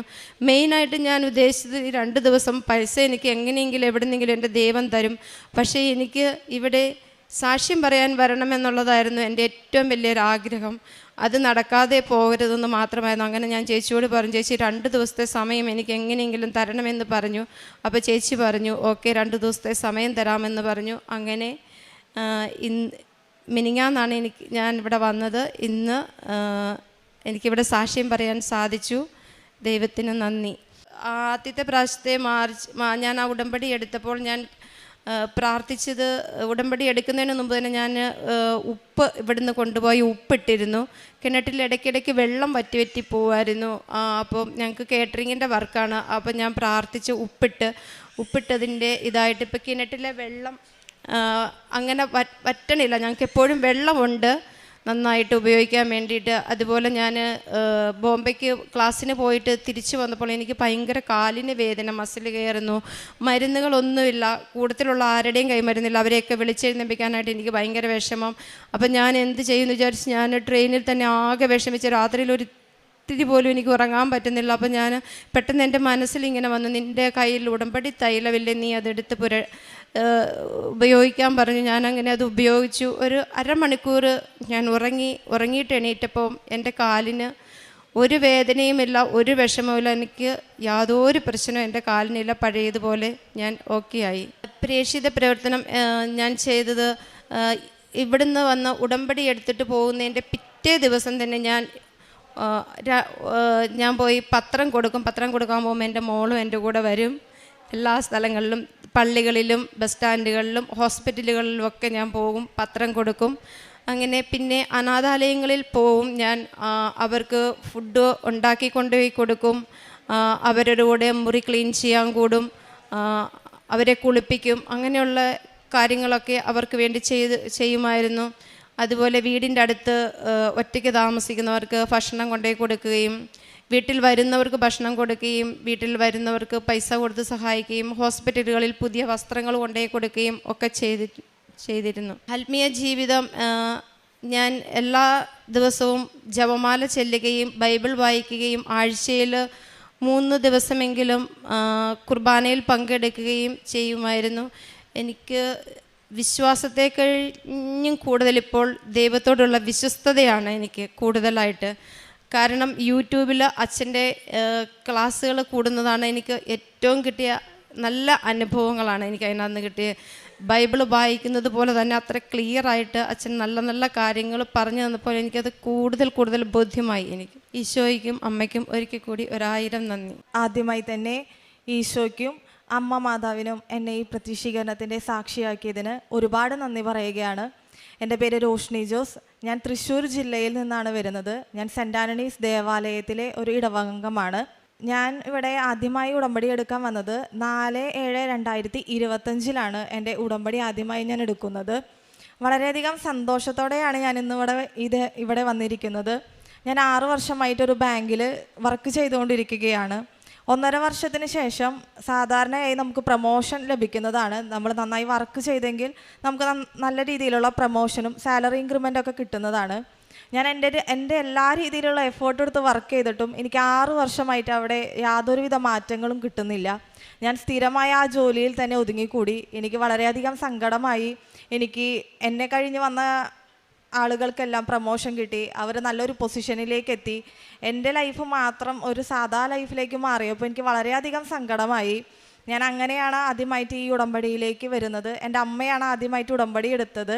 അമ്മയിലുണ്ടായ ധാരാളം മാറ്റങ്ങളാണ് എന്നെ ഈ ഉടമ്പടിയിലേക്ക് എത്തിച്ചത്. ഞാൻ ഉടമ്പടി എടുത്ത് ഇവിടെ വന്നതിന് ശേഷം ആദ്യമായിട്ട് ഞാനിവിടെ പ്രാർത്ഥിച്ചത് എനിക്ക് ജോലിയിലൊരു മാറ്റം വേണമെന്നാണ്. ഞാൻ ധാരാളം ഇൻ്റർവ്യൂകൾ അറ്റൻഡ് ചെയ്തിട്ടുണ്ട്. പുറത്തുള്ള ഇൻ്റർവ്യൂകൾ അറ്റൻഡ് ചെയ്യും. ആദ്യത്തെ ഇൻ്റർവ്യൂ പാസ്സാവും, സെക്കൻഡ് ഇൻ്റർവ്യൂ പാസ്സാവും, അതിനുശേഷം റിജക്ഷൻ വരും. ധാരാളം PSC എക്സാമുകൾ എഴുതാറുണ്ട്. ഞാൻ കോമ്പറ്റീറ്റീവ് എക്സാം എഴുതും, പ്രിലിമിനറി എക്സാം പാസ്സാവും, മെയിൻ എക്സാമിൽ ഞാൻ പോകും. അപ്പോൾ എനിക്ക് വളരെയധികം നിരാശയിലാണ് ഞാനിവിടെ വന്നത്. ഞാനിവിടെ ധാരാളം സാക്ഷ്യങ്ങൾ കേൾക്കാറുണ്ട്. അതുപോലെ തന്നെ ഉടമ്പടി ധ്യാനവും ഞാൻ സ്ഥിരമായി യൂട്യൂബിൽ കേൾക്കാറുണ്ട്. ഞാൻ ഡേറ്റ് എഴുതി വെച്ചിട്ട് പ്രാർത്ഥിക്കാനായിട്ട് പലരും പറഞ്ഞു കേട്ടിട്ടാണ് ഞാൻ ഡേറ്റ് എഴുതി വെച്ച് ഞാൻ പ്രാർത്ഥിച്ചു. മാർച്ച് 1 തീയതി 2026 എനിക്കൊരു ജോലി നൽകി അനുഗ്രഹിക്കണമെന്ന് ഞാൻ പ്രാർത്ഥിച്ചു. എൻ്റെ 6 വർഷത്തെ എക്സ്പീരിയൻസ് കൊണ്ട് എനിക്കൊന്നും നേടാനായിട്ട് സാധിച്ചില്ല എന്നൊരു ഇതിലാണ് ഞാൻ അത് എഴുതി വെച്ച് പ്രാർത്ഥിച്ചത്. എൻ്റെ റൂമിൽ തന്നെ ഞാൻ മാതാവിൻ്റെ താഴെ മാർച്ച് 1 തീയതി 2026 എനിക്ക് ജോലി കിട്ടണമെന്ന് ഞാൻ പ്രാർത്ഥിച്ചു, എഴുതി വെച്ചു. ഞാൻ ഡെയിലി ബ്രെഡ് കേൾക്കുന്ന സമയത്ത് ഞാൻ അവിടെ കുരിശ് വരച്ച്, ആ പേപ്പറിൽ ഞാൻ കുരിശ് വരച്ച് പ്രാർത്ഥിക്കും എനിക്കത് ലഭിക്കണം എന്ന്. അതിനുശേഷം എനിക്ക് ജനുവരിയിലൊരു ഇൻ്റർവ്യൂ ഉണ്ടായി മാനേജറായിട്ട്. ഞങ്ങളുടെ ഒരു ബ്രാഞ്ചിലേക്ക് ബ്രാഞ്ച് മാനേജറായിട്ട് നമുക്കൊരു ഇൻ്റർവ്യൂ ഉണ്ടായി. ഞാനത് ഇൻ്റർവ്യൂ അറ്റൻഡ് ചെയ്തു. 3 ഇൻ്റർവ്യൂകളും ഞാൻ അറ്റൻഡ് ചെയ്തു. അവരെന്നെ HR നിന്ന് വിളിച്ചു പറഞ്ഞു എനിക്ക് ഈ ജോലി കിട്ടി എന്ന് വിളിച്ചു പറഞ്ഞു. ഞാൻ വളരെയധികം സന്തോഷത്തോടെ എൻ്റെ വീട്ടിൽ എൻ്റെ അമ്മേനെ വിളിച്ചു പറഞ്ഞു. അതുപോലെ തന്നെ മാതാവിൻ്റെ ഒരു കപ്പേളയുണ്ട് ഞാൻ വർക്ക് ചെയ്യുന്നിടത്ത്. അവിടെ പോയി ഞാൻ മാതാവിൻ്റെ അവിടെ തിരികെ എത്തിച്ച് പ്രാർത്ഥിച്ചിട്ട് പറഞ്ഞു, മാതാവേ എനിക്കത് ജോലി കിട്ടിയിരിക്കുന്നു. എനിക്ക് വളരെയധികം സന്തോഷത്തോടെയാണ് ഞാനത് പറഞ്ഞത്. പക്ഷേ ജനുവരി 30 തീയതി എനിക്ക് റിജക്ഷനായിട്ട് അത് വന്നു.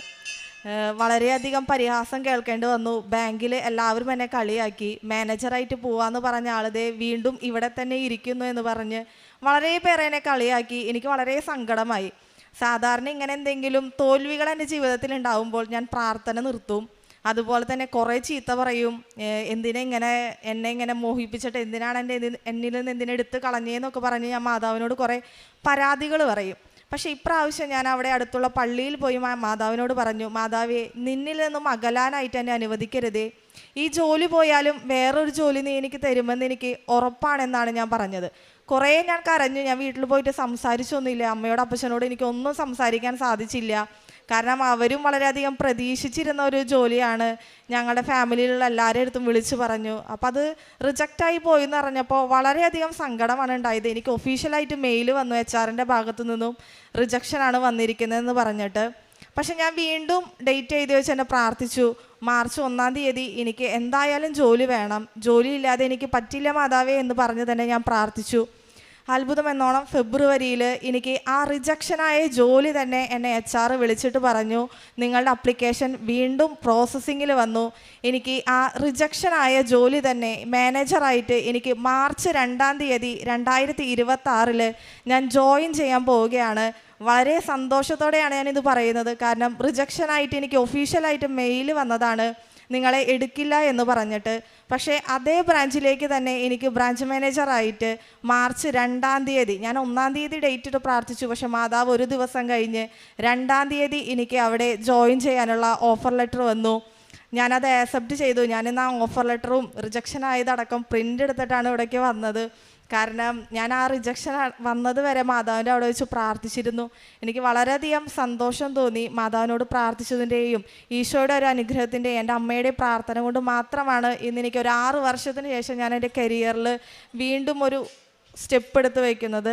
വളരെയധികം സന്തോഷം. അമ്മയ്ക്കും ഈശോയ്ക്കും ഒരുപാട് നന്ദി പറയുന്നു.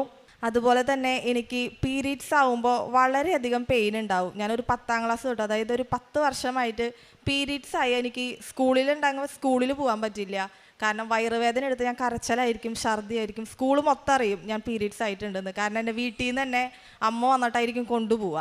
കോളേജിൽ പഠിക്കുമ്പോഴും എനിക്ക് ഈ സെയിം സിറ്റുവേഷൻ തന്നെയായിരുന്നു. പീരീഡ്സ് ആവുക, കരയുക, ബഹളം വയ്ക്കുക, വീട്ടിൽ നിന്ന് വന്ന് കൊണ്ടുപോവുക.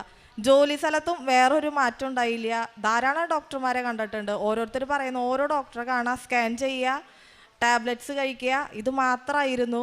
ഞാൻ ജോലിക്ക് കയറിയപ്പോഴും അതെ, ഞാൻ പീരീഡ്സ് ആയി കഴിഞ്ഞാൽ ഓഫീസിലുള്ള എല്ലാ സ്റ്റാഫുകളും അറിയും. അതുപോലെ തന്നെ അവിടെ വന്ന കസ്റ്റമേഴ്സ് അറിയും ആ മാഡം പീരീഡ്സ് ആയിട്ട് വയറുവേദന എടുത്ത് കരച്ചിലാന്ന്. ഇവിടെ വന്ന് ഞാൻ ഉടമ്പടി എടുത്തതിന് ശേഷം അതാണ് എൻ്റെ ഒരു നിയോഗമായി വെച്ചത്, വയറുവേദന മാറ്റിത്തരണമെന്നാണ്. കാരണം വയറുവേദന വന്നാൽ 2 ദിവസം എനിക്ക് എണീക്കാനോ നടക്കാനോ ഒന്നും പറ്റില്ല. സാധാരണ എല്ലാവരും പറയും ഇത് സ്ഥിരമായിട്ട് വരുന്നതാണ്, സ്ത്രീകൾക്ക് ഇതുള്ളതാണ്, ഇത് നമ്മൾ സഹിക്കണം. എൻ്റെ അമ്മയോട് പറയുമ്പോൾ അമ്മ പലപ്പോഴും ഇത് പറയും, ഇതെല്ലാവർക്കും ഉള്ളതാണ്, ഇത് സഹിക്കണമെന്നാണ് പറയാറുള്ളത്. പക്ഷെ ഇത് മാത്രം സഹിക്കാനുള്ള ഒരു ശക്തി എനിക്ക് കിട്ടാറില്ല. ഞാൻ ഉരുളും കിടക്കയിൽ കിടന്ന് അങ്ങോട്ടും ഇങ്ങോട്ടും ഉരുളും, കുറേ ചീത്ത പറയും. എനിക്ക് ആൺകുട്ടിയായാൽ മതിയായിരുന്നു എന്ന് വരെ ഞാൻ പറയാറുണ്ട്. പെൺകുട്ടിയായത് വെറുതെ ആയി പോയി എന്ന് വരെ പറയാറുണ്ട് ഈ പീരീഡ്സ് ആവുന്ന സമയങ്ങളിൽ. പക്ഷെ ഇവിടെ വന്ന് പ്രാർത്ഥിച്ച് അച്ഛനെ കണ്ടു. അച്ഛൻ എൻ്റെ സ്കാനർ റിപ്പോർട്ടൊക്കെ കൊണ്ടുവന്ന് ഞാൻ പ്രാർത്ഥിച്ചു. അച്ഛൻ എനിക്കൊരു കാശുരൂപം തന്നു. ഞാനതെൻ്റെ കഴുത്തിലിട്ടു. അതുപോലെ തന്നെ ഇതിന് ശേഷം ഇവിടെ നിന്ന് കിട്ടിയ തൈലം എടുത്ത് ഞാൻ എൻ്റെ വയറുവേദന വരുന്ന സ്ഥലത്ത് ഞാൻ പ്രാർത്ഥിക്കാൻ തുടങ്ങി. എല്ലാ ദിവസവും, പീരീഡ്സ് ആവണ ദിവസം മാത്രമല്ല, എല്ലാ ദിവസവും ഞാൻ അവിടെ കുരിശ് വരച്ച് പ്രാർത്ഥിക്കാറുണ്ട്. അതിൻ്റെ ഫലമായിട്ട് ഇതിന് ശേഷം ഈ ഉടമ്പടി എടുത്ത് രണ്ടാമത്തെ എൻ്റെ ഉടമ്പടി എടുത്തതിന് ശേഷം എനിക്ക് ഇതുവരെ വയറുവേദന, പീരീഡ്സ് ആകുമ്പോൾ എൻ്റെ വയറുവേദന മാറി. എനിക്ക് വളരെയധികം സന്തോഷമാണ് ഇപ്പോൾ ജോലിക്ക് പോകുമ്പോൾ. കാരണം അന്നത്തെ ദിവസം എൻ്റെ ഒരു നോർമൽ ഡേ ആയിട്ട് തന്നെ കടന്നു പോകും. ആരും അറിയില്ല ഞാൻ പീരീഡ്സ് ആയത് ഓഫീസിൽ. അത് തന്നെ എനിക്ക് വളരെയധികം സന്തോഷമുള്ള കാര്യമാണ്. ഇത്രയധികം അനുഗ്രഹങ്ങൾ തന്ന, ഇതെന്നെ സംബന്ധിച്ച് വലിയ അനുഗ്രഹങ്ങളാണ്. എൻ്റെ ജീവിതത്തിലെ ഏറ്റവും വലിയ 2 അനുഗ്രഹങ്ങളാണിത്. ഇത് തന്ന അമ്മ മാതാവിനും ഈശോയ്ക്കും ഒരുപാട് നന്ദി പറയുന്നു. എൻ്റെ പ്രേക്ഷിത പ്രവർത്തനങ്ങൾ എന്ന് പറഞ്ഞാൽ, ഞാൻ ആദ്യം ഇവിടെ ഉടമ്പടി എടുത്തപ്പോൾ എനിക്ക് പത്രം കിട്ടിയപ്പോൾ എനിക്കത് കൊടുക്കാൻ ഭയങ്കര മടിയായിരുന്നു. ഞാനൊരു കാറ്റീസ് അധ്യാപികയാണ് ഞങ്ങളുടെ പള്ളിയിൽ. എന്നിട്ട് പോലും എനിക്ക് ആ പേപ്പർ കൊടുക്കാനായിട്ട് വളരെയധികം ഒരു ചമ്മലായിരുന്നു. ആളുകൾ തിരിച്ചു തന്നാലോ, എന്തിനാ ഇത് കൊടുക്കണേ എന്നുള്ളൊരു മനോഭാവമായിരുന്നു. ഞാനപ്പോൾ അത് വീട്ടിൽ കൊണ്ടുവന്നേക്കും. എന്നിട്ട് അമ്മ കൊടുക്കുമ്പോൾ അതിൻ്റെ ഒപ്പം എൻഡിങ് കൂടും എന്ന് പറഞ്ഞിട്ട് കൊടുക്കണതായിരുന്നു എൻ്റെ പതിവ്. പക്ഷേ രണ്ടാമത്തെ ഉടമ്പടി പുതുക്കലിന് ശേഷം ഞാൻ കുറച്ചും കൂടി സീരിയസ് ആയിട്ട് ഇത് ധാരാളം പേരുടെ സാക്ഷ്യം ഞാൻ കേൾക്കാൻ തുടങ്ങി. അതുപോലെ ധ്യാനത്തിലും അച്ഛൻ പറയാറുണ്ട് നമ്മൾ ഇത് പ്രേക്ഷിത പ്രവർത്തനം നല്ല രീതിയിൽ ചെയ്യണമെന്ന്.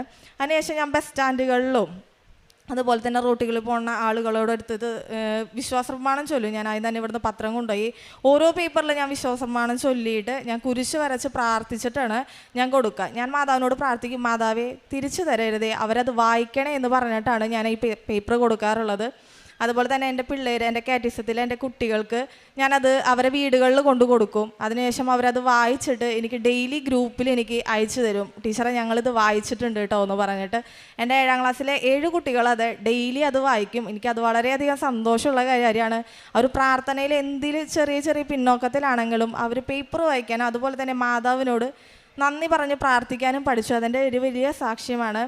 അതുപോലെ തന്നെ കാരുണ്യ പ്രവർത്തികൾ ഞാൻ ചെയ്യാറുള്ളത്, എൻ്റെ ശമ്പളത്തിൽ നിന്ന് ഞാനൊരു ചെറിയ എമൗണ്ട്, അതെനിക്ക് സാലറി കിട്ടിയ പിറ്റേ ദിവസം തന്നെ ഞാനത് കൊണ്ടു കൊടുക്കും. കാരണം അധികം ദിവസം വെക്കാനായിട്ട് അത് ഉണ്ടാവില്ല.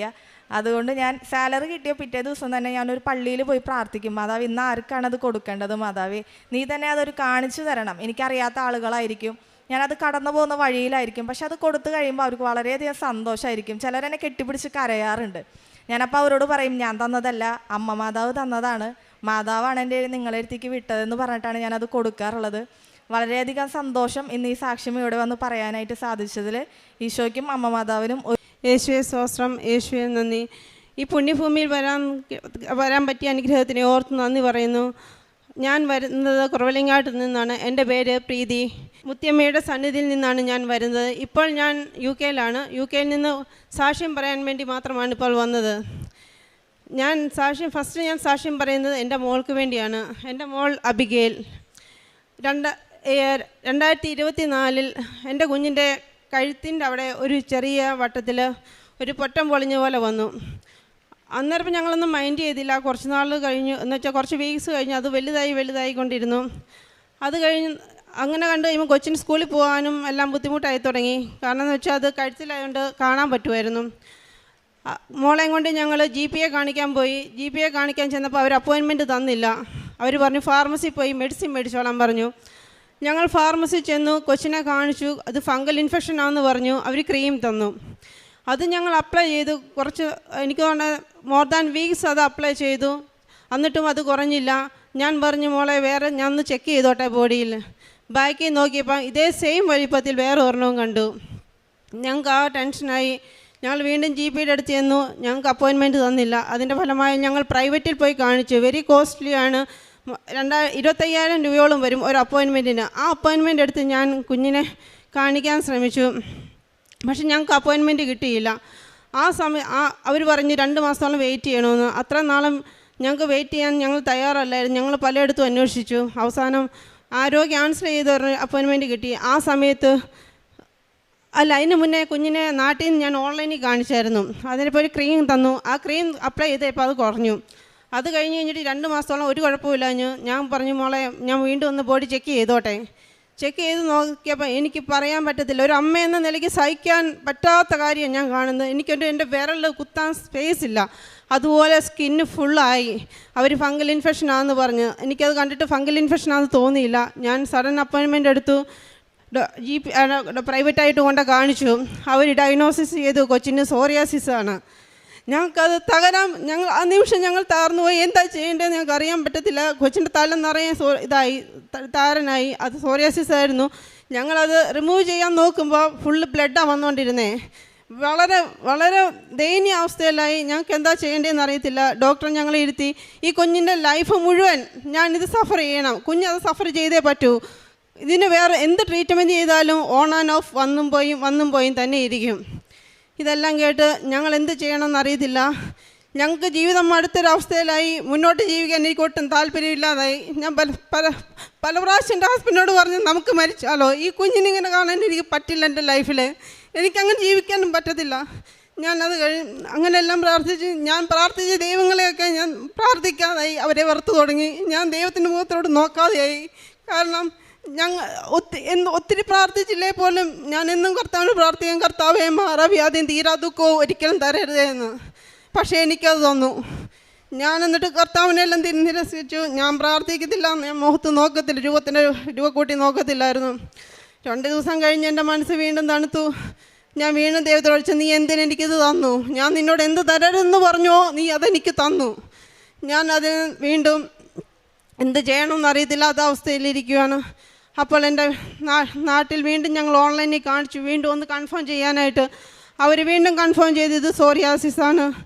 ഞാൻ കുഞ്ഞിനെ നാട്ടിൽ കയറ്റി വിട്ടു. എനിക്ക് വേറെ ഓപ്ഷൻ ഇല്ലായിരുന്നു. കുഞ്ഞ് തന്നെ നാട്ടിൽ പോയി അവളെ കൊണ്ട് കാണിച്ച ഡോക്ടറും ഇത് തന്നെ പറഞ്ഞു. കുഞ്ഞിൻ്റെ മുന്നോട്ടുള്ള ലൈഫിനെ പറ്റിയെല്ലാം ഞങ്ങളോട് പറഞ്ഞു തന്നു.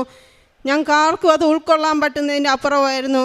ഇതിന് ലാസ്റ്റ് ഞാൻ പറഞ്ഞു, ഇങ്ങനെയാണെന്നുണ്ടെങ്കിൽ ഞാൻ ഈ ഭൂമിയിൽ ജീവിക്കത്തില്ല, എനിക്കിത് കണ്ടുകൊണ്ട് ജീവിക്കാൻ പറ്റത്തില്ല. അത് കഴിഞ്ഞിട്ടും ഡോക്ടർ പറഞ്ഞു, ഒരു 12 ദിവസം നിങ്ങളൊരു മെഡിസിൻ അപ്ലൈ ചെയ്യരുത്, ഞങ്ങൾക്ക് ടെസ്റ്റ് ചെയ്യണം, ബയോപ്സി സെൻഡ് ചെയ്യണമെന്ന് പറഞ്ഞു. അതിനുവേണ്ടി ഞങ്ങൾ വെയിറ്റ് ചെയ്തു. ആ വെയിറ്റ് ചെയ്യുന്ന സമയത്ത് എൻ്റെ മമ്മി ഇവിടെ ഓൺലൈനിലല്ല, എൻ്റെ മമ്മി ഇവിടെ വന്ന് ഉടമ്പടി എടുത്തിട്ടുണ്ടായിരുന്നു. മമ്മിയുടെ തൈലം ഉണ്ടായിരുന്നു, തേനുണ്ടായിരുന്നു, ഉപ്പുണ്ടായിരുന്നു. എൻ്റെ അമ്മ പ്രാർത്ഥിച്ചു. ഞാൻ കുഞ്ഞു നാട്ടിൽ ചെന്നപ്പോൾ തൊട്ട് അത് അപ്ലൈ ചെയ്ത് തുടങ്ങി. തേൻ കൊടുത്തു തുടങ്ങി, ഉപ്പ് കൊടുത്തു തുടങ്ങി. ഞങ്ങളോട് എൻ്റെ കൊച്ചിന് സ്കൂളിൽ ഡയഗ്നോസിസ് പ്രൂവ് ചെയ്യണമായിരുന്നു, ഇല്ലാങ്കിൽ ഞങ്ങൾക്ക് ഫൈൻ അടിക്കണം. എന്നിട്ട് ഞങ്ങൾക്ക് അവർ ഡയഗ്നോസിസ് തന്നു, കൊച്ചിന് സോറിയാസിസ് ആണ്. ഞങ്ങൾ സ്കൂളിൽ കൊടുക്കുകയും ചെയ്തു. അത് കഴിഞ്ഞ് 12ാമത്തെ ദിവസമായി ഞങ്ങൾ വീണ്ടും ഹോസ്പിറ്റലിൽ ചെന്നു, കാണിച്ചു. അവർക്കൊന്നും കാണാൻ പറ്റിയില്ല. അതെല്ലാം ഉണങ്ങി തുടങ്ങിയിരുന്നു. ജസ്റ്റ് പാടുകൾ മാത്രമേ ഉണ്ടായിരുന്നുള്ളൂ. അവർ നിറയെ മെഡിസിൻ തന്നു. ഞങ്ങൾ എക്സ്ട്രാ മെഡിസിൻ മേടിച്ചു. കാരണം എപ്പോഴും വന്നു പോകാൻ നടക്കത്തില്ല. ഒരു പെട്ടി നിറയും കുഞ്ഞിന് 1 വർഷത്തിന് മേലുള്ള മെഡിസിനുമായിട്ടാണ് എൻ്റെ കുഞ്ഞ് തിരിച്ച് തന്നെ കയറി വരുന്നത്. അവിടെ നിന്ന് വന്നു. ഞാൻ ആ മെഡിസിൻ തൊടാൻ പോയില്ല, ഒന്നും അപ്ലൈ ചെയ്തില്ല. ഞാൻ ഇതിൻ്റെ ഇടയ്ക്ക് ആ സമയത്ത് കുഞ്ഞ് ഹോസ്പിറ്റലിൽ പോയ സമയത്ത് ഓൺലൈനിൽ ഉടമ്പടി എടുത്തു. കൃപാസനത്തിൽ എനിക്ക് ഇതിൽ നിന്ന് എനിക്ക് സത്യം പറഞ്ഞാൽ യാതൊരു വിശ്വാസവും ഇല്ലായിരുന്നു. വിശ്വാസമില്ലാന്ന് എനിക്ക് മാതാവിൽ വിശ്വാസമുണ്ട്. ഒന്നാമത്തെ കാര്യം, എന്നെ കെട്ടിച്ചു വിട്ടത് മാർത്തോമയിലാണ്. കത്തോലിക്കയിൽ നിന്ന് മാർത്തോമയിലിട്ട് പോയി. രണ്ടാമത്തെ കാര്യം, എനിക്ക് പ്രാർത്ഥിക്കും. പക്ഷേ ഞാൻ കൊറലങ്ങാട് മുത്തിയമ്മയുടെ അടുത്താണ് മാതാവ് ആദ്യമായിട്ട് ലോകത്ത് പ്രത്യക്ഷപ്പെട്ട സ്ഥലമാണ് ഒന്ന്. രണ്ടും, ഞാൻ ജോലി ചെയ്യുന്ന UK-ലും അവിടെയും മാതാവ് പ്രത്യക്ഷപ്പെടുത്ത പള്ളിയിൽ ഞങ്ങൾ പോകുന്നുണ്ട്. ആ മാതാവുണ്ട്, കൊറലങ്ങാട്ട മാതാവുണ്ട്, ഇവിടുത്തെ മാതാവുണ്ട്. ഈ മാതാവെല്ലാം എനിക്ക് കൂട്ടുണ്ടായിട്ട് എനിക്ക് വന്നല്ലോ എന്ന രീതിയിൽ.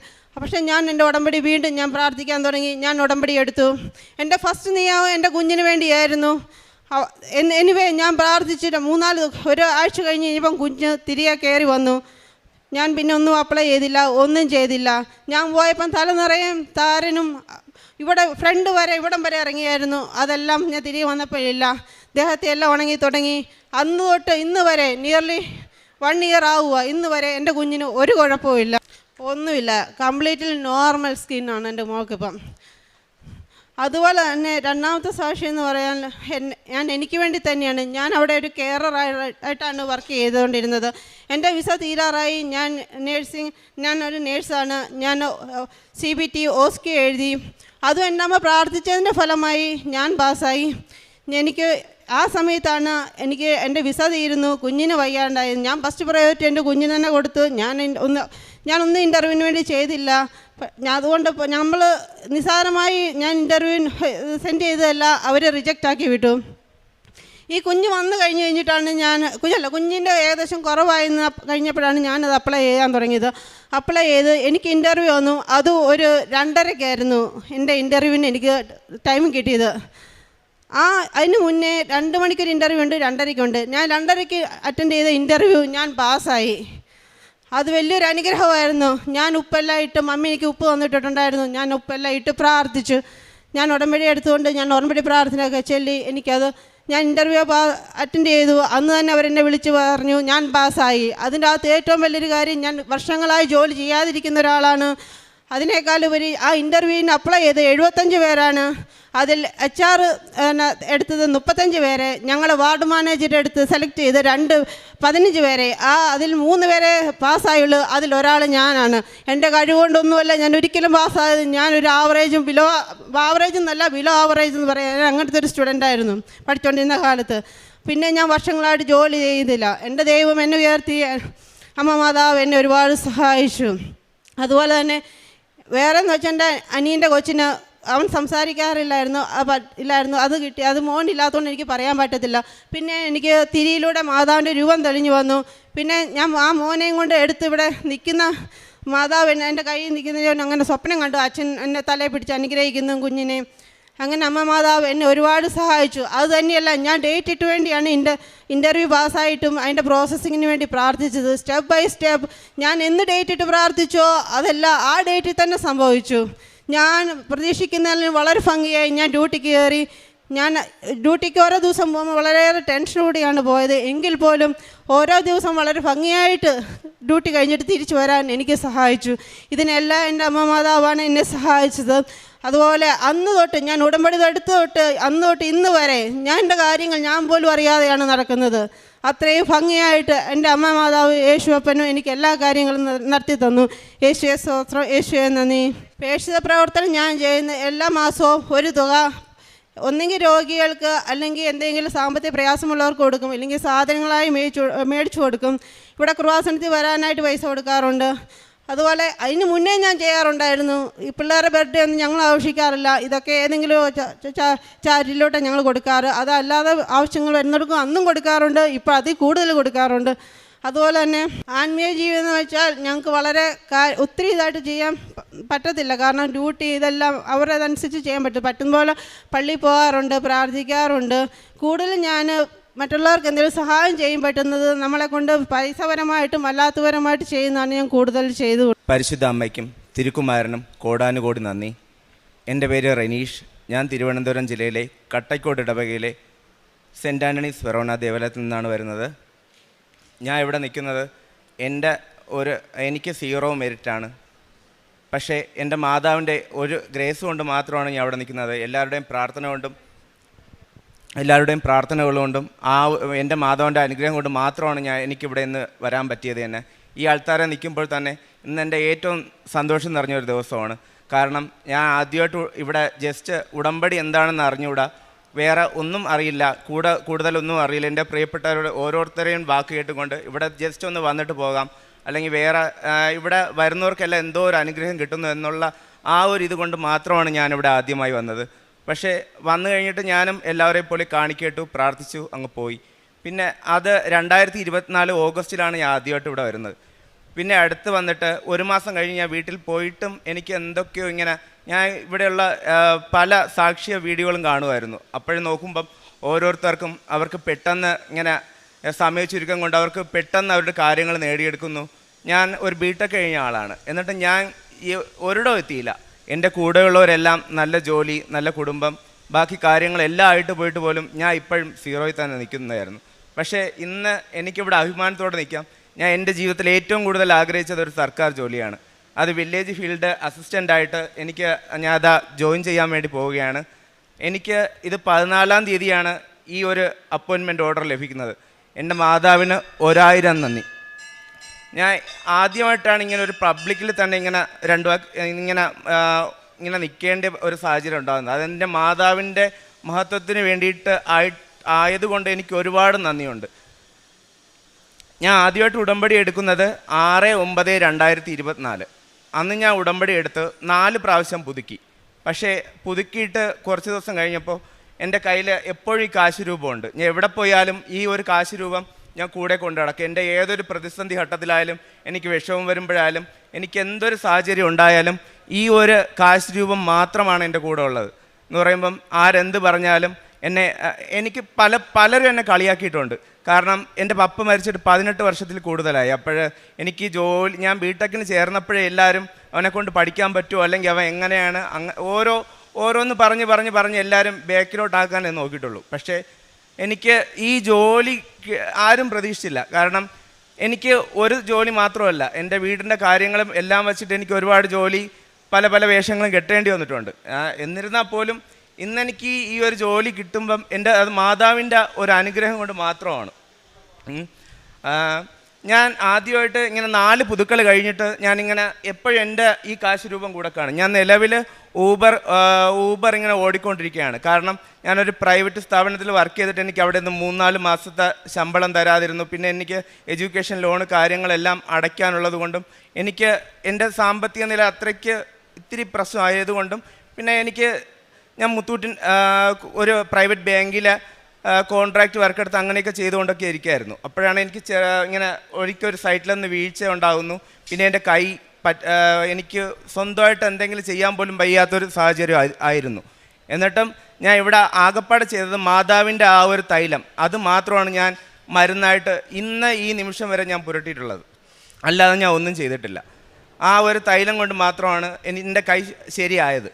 പിന്നെ ആ ഒരു സാഹചര്യത്തിൽ പോലും എൻ്റെ കൂടെ ഉണ്ടായിരുന്ന ഈ ഒരു കാശ് രൂപമാണ്. എന്നിട്ട് പിന്നെ 2-3 മാസം ഞാൻ ഇങ്ങനെ റെസ്റ്റിലായിരുന്നു.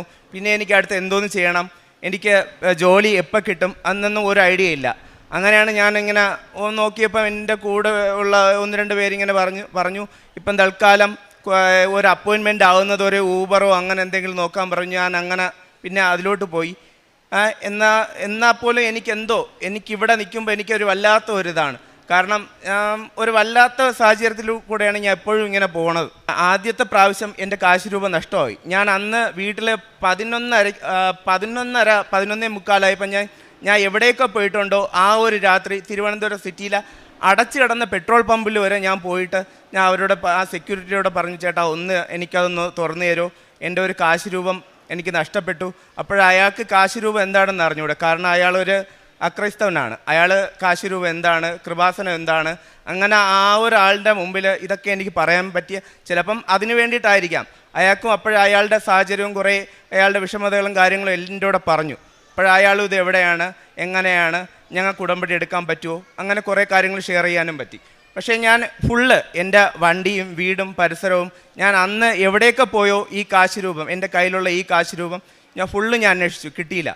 എന്നിട്ടും ഞാൻ അന്ന് പിറ്റേന്ന് ഉള്ള ഏറനാടിന് രാവിലെ ആ ഒരു ട്രെയിനിന് വീണ്ടും ഞാൻ അന്ന് രാത്രി ഈ കാശ് രൂപം അന്വേഷിച്ചിട്ട് ഫുള്ള് കിട്ടാതെ വന്നു. 12-12:30 വീട്ടിലെത്തി. എന്നിട്ട് ഞാൻ രാവിലെ വെളുപ്പാങ്കാലത്ത് ആ 3-3:30 ഏറനാടിന് രാവിലെ ഇവിടെ കൃപാസനത്ത് വന്നിട്ട് ഇവിടെ ഒന്ന് അന്വേഷിച്ചു, എൻ്റെ കാശ് രൂപ നഷ്ടമായി, എനിക്കിനി എങ്ങനെ കിട്ടും? അപ്പോഴാണ് ഇവിടെ നിന്ന് പറഞ്ഞു, സിസ്റ്റർ പറഞ്ഞു പുതിയ ഉടമ്പടി എടുക്കേണ്ടി വരും. ഞാൻ എന്നാലും എനിക്ക് ആ പഴയതിൻ്റെ ആ ഒരു ഇത് കിട്ടൂലല്ലോ പുതിയത് വന്നാലും. പക്ഷേ എൻ്റെ മാതാവിൻ്റെ ഇതുകൊണ്ട് അന്ന് ഞാൻ ഉടമ്പടി എടുത്തിട്ട് പോയി. പിറ്റേന്ന് ഞാൻ നോക്കിയപ്പം എൻ്റെ അവിടെ കംപ്ലീറ്റ് ഞാൻ അരിച്ചതാണ്. ഈ രൂപം വണ്ടിയുടെ സീറ്റിൻ്റെ മുകളിലിരിക്കുന്നു. അതെങ്ങനെയാണെന്നൊന്നും എനിക്ക് അറിഞ്ഞുകൂടാ. മാതാവ് എൻ്റെ കൂടെ ഉണ്ടെന്ന് ഉള്ളതിന് ഏറ്റവും വലിയ തെളിവാണ് ഈ കളഞ്ഞുപോയ കാശ് രൂപം വന്നത്. പിന്നെ ഇന്ന് ഞാൻ ഇവിടെ നിൽക്കുമ്പോഴും ഈ മാതാവിൻ്റെ കൃപയില്ലെങ്കിൽ എനിക്ക് ഒരിക്കലും ഇവിടെ നിൽക്കാൻ പറ്റൂല. കാരണം ആ ഒരു വല്ലാത്ത ഒരു സാഹചര്യത്തിൽ കൂടെയാണ് എൻ്റെ ലൈഫ് എപ്പോഴും കടന്നു പോയിട്ടുള്ളത്. പിന്നെ കാരുണ്യ പ്രവർത്തനമായിട്ട് ഞാൻ ഇപ്പം എൻ്റെ ആ ഒരു തൊഴിൽ സാഹചര്യം വെച്ചിട്ട് ഞാൻ എൻ്റെ ഇപ്പം വണ്ടിയിൽ വരുന്നവരോട് ഇങ്ങനെ ക്യാൻസർ പേഷ്യൻ്റ് അല്ലെങ്കിൽ രോഗികൾ, പാവപ്പെട്ട അങ്ങനെ ഉള്ള ആൾക്കാർ കാണും. അവരുടെ നിന്ന് അങ്ങനെ കാശ് വാങ്ങിക്കാറില്ല. പിന്നെ എന്നെക്കൊണ്ട് കഴിയുന്ന രീതിയിലെല്ലാം ഞാൻ ഓരോന്നിങ്ങനെ സഹായങ്ങൾ ചെയ്തു കൊടുക്കും. അടുത്ത പ്രേക്ഷിത പ്രവർത്തനം എന്ന് പറയുമ്പം ഇവിടെയുള്ള കൃപാസന പത്രം, അത് ഞാനാണെങ്കിൽ എൻ്റെ വണ്ടിയിൽ കയറുന്നവരായാലും ഇപ്പം RCCയുടെ ആ ഒരു പരിസരത്തായാലും കൂടുതലും ഞാൻ കൊടുക്കുന്നതെന്ന് പറയുമ്പോൾ ഹിന്ദുക്കൾ, മുസ്ലിങ്ങൾ അങ്ങനെയുള്ള ആൾക്കാർക്കാണ്. അവർക്കിങ്ങനെ പറഞ്ഞു കൊടുത്തിട്ടാണ് ഓരോന്ന് ചെയ്യുന്നത്. പിന്നെ പാവപ്പെട്ട ആൾക്കാർക്ക് ഇങ്ങനെ ഫുഡ് വാങ്ങി കൊടുക്കാറുണ്ട്. ഞാൻ വീട്ടിലന്ന് ഞാൻ എപ്പോൾ ഇറങ്ങിയാലും ഞാൻ ആ തൈലോടത്ത് കുരിശ് വരയ്ക്കാതെ ഞാൻ ഇറങ്ങൂല, എവിടെയും പോകില്ല. അതേപോലെ തന്നെ രാത്രി ആയാലും ഡെയിലി ഒരു കൊന്തയെങ്കിലും ചൊല്ലാതെ ഇന്നേ വരെ ഞാൻ ഉറങ്ങിയിട്ടില്ല. കുർബാനകൾ എനിക്ക് ദിവസങ്ങളിൽ എനിക്ക് അങ്ങനെ പോകാൻ പറ്റാറില്ല. പിന്നെ ഒരു ഞായറാഴ്ച വരെയും ഈ നിമിഷം വരെ എനിക്ക് എൻ്റെ ദൈവത്തിൻ്റെ കൃപ കൊണ്ട് എനിക്ക് മുടങ്ങേണ്ട ഒരു സാഹചര്യം ഉണ്ടായിട്ടില്ല. സീറോ മെരിറ്റായി എന്നെ ഈ ഒരു ഇതിൽ ഇത്ര എത്തിച്ചത് എൻ്റെ പരിശുദ്ധ അമ്മയാണ്. ഞാൻ രണ്ടാമത്തെ പുതുക്കലിന് ശേഷമാണ് ഇവിടെ ജോസഫ് അച്ഛനെ കാണാൻ വേണ്ടിയിട്ട് വരുന്നത്. കാരണം ഞാൻ PSCയുടെ 20ഓളം ലിസ്റ്റിൽ പെട്ടിട്ടുണ്ട്. എന്നിട്ടും കോഴിക്കോട് LD വന്നിട്ടും ഒന്നിലും ഞാൻ അങ്ങനെ എനിക്ക് അവസരം കിട്ടിയില്ല. ഒരു എക്സാം വന്നിട്ട് എനിക്ക് 6ാമത്തെ റാങ്ക് വരെ കിട്ടി. എന്നിട്ടും ഞാൻ കിട്ടും എന്നുള്ള ആ ഒരു പ്രതീക്ഷയായിരുന്നു. എൻ്റെ പേരിൽ ആ ഒരു സ്ഥാപനത്തിൽ 6ാമത്തെ റാങ്ക് എന്ന് പറഞ്ഞ ഒരു ഫ്ലെക്സ് വരെ വെച്ചിട്ടുണ്ട്. പക്ഷേ എനിക്ക് അതിൻ്റെ മുന്നിൽ കൂടെ പോകുമ്പം അത് നോക്കിക്കൊണ്ട് പോകാനുള്ള ആ ഒരു ഇത് മാത്രമേ എനിക്ക് വന്നിട്ടുള്ളൂ. ഇന്നേ വരെ എനിക്ക് ആ ഒരു സർവീസിൽ കയറാൻ പറ്റിയിട്ടില്ല. അത് ദൈവം അച്ഛൻ വഴി എന്നെ ഇവിടെ നിന്ന് എത്തിച്ചു. രണ്ടാമത്തെ പുതുക്കലിന് വന്നതിന് ശേഷം ഒരാഴ്ചയ്ക്ക് ശേഷമാണ് ഞാൻ അച്ഛനെ കാണാൻ വരുന്നത്. അച്ഛനെ കണ്ട് അച്ഛൻ എൻ്റെ തോളി തട്ടിയിട്ട് പറഞ്ഞു, ഉടനെ അപ്പോയിൻമെൻറ്റ് ലഭിക്കും, ആ ഒരു സമയത്ത് ഉടനെ തന്നെ ഇവിടെ ഒന്ന് സാക്ഷ്യം പറയണമെന്ന് പറഞ്ഞു. ഞാൻ ജോയിൻ ചെയ്യണതിന് മുന്നേ തന്നെ എനിക്ക് ഈ ഒരു ലെറ്ററുമായിട്ട് ഇവിടെ വരാൻ പറ്റിയതിനും എൻ്റെ കൂടെ എപ്പോഴും എൻ്റെ മാതാവ് ഉണ്ടായിരുന്നതിനും എല്ലാവർക്കും എനിക്ക് വേണ്ടി പ്രാർത്ഥിച്ച എല്ലാവർക്കും ഒരുപാട് നന്ദി. എൻ്റെ